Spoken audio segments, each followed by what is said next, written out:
Orang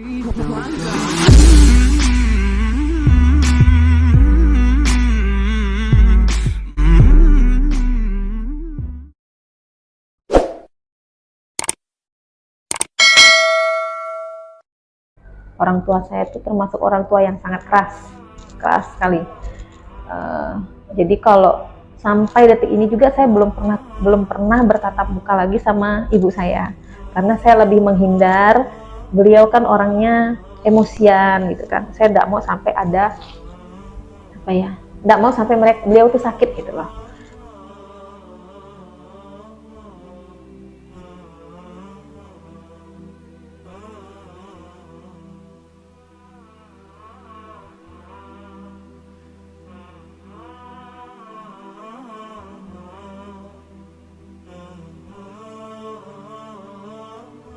Dari kecil tuh memang pergaulan saya, kan kita udah berbaur nih ya, dulu dari zaman sekolah, dari zaman sampai kuliah itu saya gaulnya memang sama teman-teman yang muslim.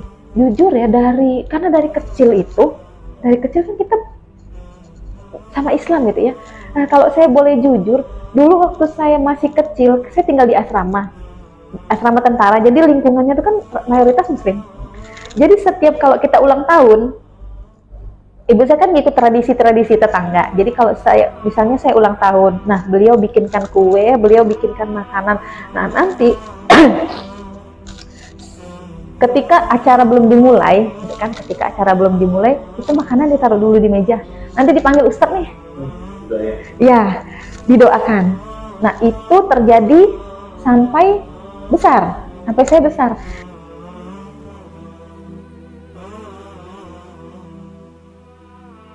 Perjalanan juga yang saya jalani selama hidup saya itu, saya ngerasa down gitu kan,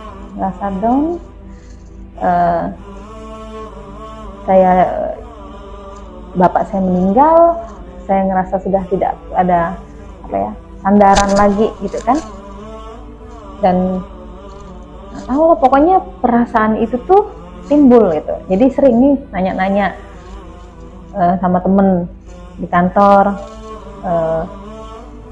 nanya-nanya pesantren, ngumpul lagi sama teman-teman, nanya lagi kan, dengar kawan-kawan gitu, kok kayaknya segala sesuatu yang saya jalani semakin berat gitu kan, semakin memikul beban berat gitu kan.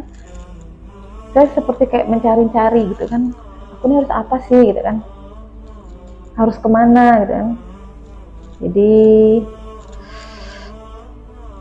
ada satu titik dalam kehidupan saya, itulah yang pada akhirnya menguatkan hati saya untuk mencari tahu Islam itu apa, seperti apa sih gitu kan. Karena saya pengen tuh di dalam diri saya tuh, saya berdoa itu tanpa harus saya pergi ke satu tempat dengan waktu yang harus ditentukan. Saya ingin setiap waktu saya bisa berdoa sendiri dimanapun, karena saya berdoanya sih nggak mau rame-rame orang sebenarnya gitu kan. Jadi saya pengen, mungkin lah begini ya gitu ya. Jadi banyak pelajaran dari situ yang saya ambil. Akhirnya tahun Januari 2019 tuh, sebelumnya saya udah pernah pergi ke daerah Pontianak Barat, nanyain, katanya di situ ada satu pesantren yang bisa mualaf gitu kan. Tapi hati saya belum bergerak pada saat itu. Saya pergi lagi, jalan lagi. Dan kan kalau saya mau, itu di depan kantor kan Masjid Mujahidin ya, tapi hati saya belum tergerak gitu kan.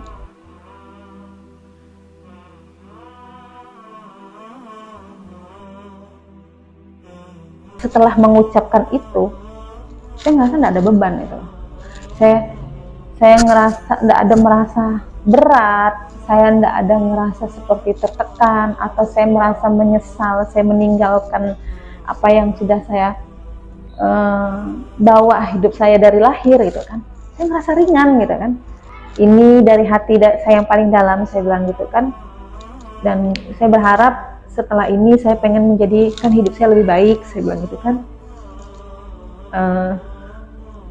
Pokoknya segala sesuatu yang saya jalani itu saya pengen lebih baik, saya pengen lebih tenang, saya pengen bisa berdoa itu dengan keadaan saya sendiri gitu kan, tanpa saya harus pergi menunggu waktu atau apa gitu.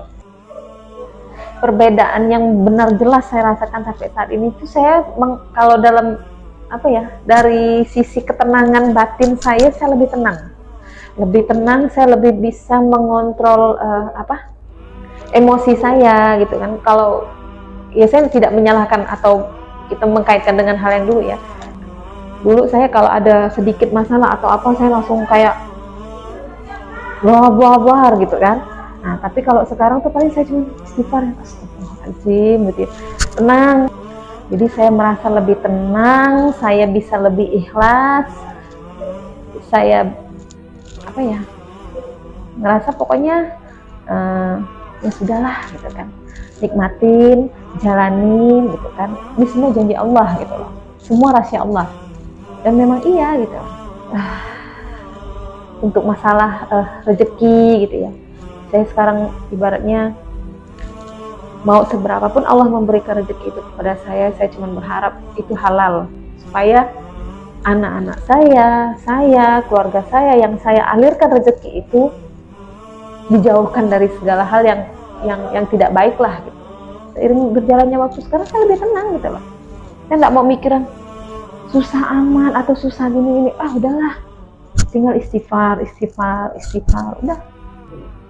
Ya semoga ya, saya mohon doa juga supaya tetap istiqomah gitu ya. Terus kalau kenapa sih nggak Islam dari dulu? Ya mungkin karena memang belum jalannya, dan memang ibaratnya waktu rahasia Allah itu pintunya tuh belum terbuka gitu loh. Nah, dan sekarang lah itu.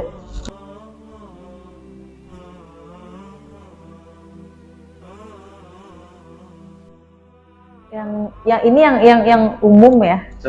Secara umum.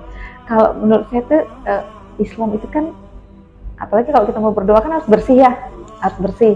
Nah, terus karena saya jalani lah ya. Terus kalau misalnya kita udah menikah gitu kan, nah itu kadang itu saya berat gitu kan, dulu awal-awal gitu kan, kita habis berhubungan gitu kan, langsung suruh mandi gitu kan, biar kita bisa sholat subuh gitu kan.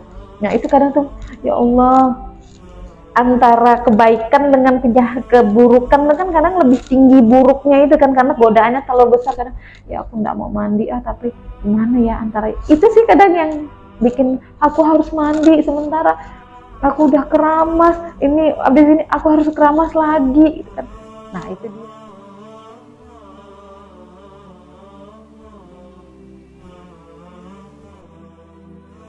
Dalam hati saya dan di dalam sujud saya selalu berdoa, ya Allah semoga anak saya mendapat hidayah. Itu aja sih. Karena saya tidak mau sesuatu yang dipaksakan gitu. Saya orangnya tidak mau dipaksakan, dan saya tidak mau memaksakan orang gitu, termasuk anak saya, karena agama ini kan sangat sensitif gitu ya. Ketika saya mau memaksakan tapi pada saat berjalannya mereka tidak bisa mengemban hal itu, kan dosanya kepada saya. Iya gitu. Jadi saya bilang sama anak-anak, sekarang silahkan kalian, yang penting kewajiban kalian sebagai seorang anak itu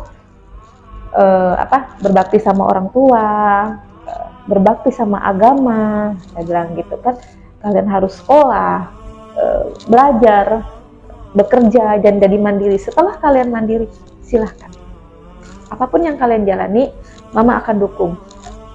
Dan jika kalian ingin mengikuti jejak mama, langkah mama, ya kan, mengikuti Allah, itu juga akan membahagiakan mama. Saya bilang gitu, surga loh buat mama, saya bilang gitu kan. Hanya itu aja sih saya bilang sama mereka.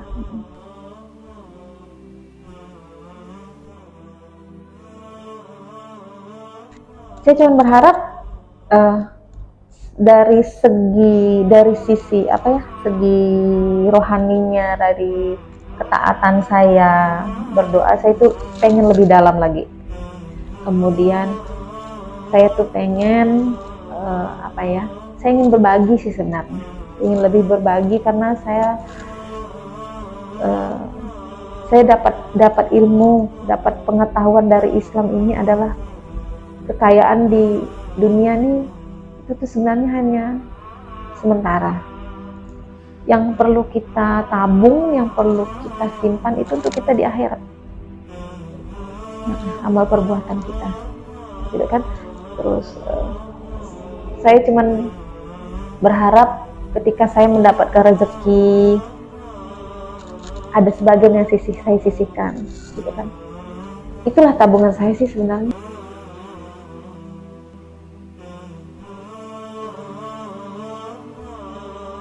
Jadi saya dulu kan punya penyakit mah yang sangat kronis. Saya telat makan salah, kebanyakan makan salah, minum teh tidak bisa, minum apapun tidak bisa, kopi apapun tidak bisa, pokoknya apa aja, hanya bisa minum air putih. Jadi saya belajar nih di tahun pertama saya ini 2020 ya, puasa 2020 saya belajar puasa. Saya belajar puasa memang pada saat 2 minggu pertama saya belajar puasa itu ya ampun, namakan kepala berat luar biasa kan, karena kita belajar mengistirahatkan usus kita gitu kan, bekerja. Nah berjalan saya hanya buang, memang saya niatkan saya buang selama seminggu lebih waktu itu, dengan kondisi waktu itu belum enggak ada haid gitu, karena enggak mampu karena sakit gitu kan. Akhirnya setelah itu saya belajar lagi, saya niatkan lagi, kayaknya saya bilang tuh, saya ada ngelihat satu postingan dari Dr. Zaidul Akbar ya. Nah, saya kan suka dengan metode pengobatan beliau kan karena herbal. Saya coba pelajari yang ini, saya pelajari yang ini, saya minum yang ini, saya minum yang ini. Terus saya pelajari bahwa dan saya sinkronkan dengan materi apa? Ya, pokoknya pelajaran yang itulah gitu kan. Bahwa kita tuh perlu mengistirahatkan usus kita gitu kan. Nah, disitulah saya belajar puasa. Saya belajar puasa Senin Kamis itu rutin setahun lebih tuh saya belajar itu, dan alhamdulillah memang mah saya benar-benar nggak ada lagi sampai sekarang. Aman.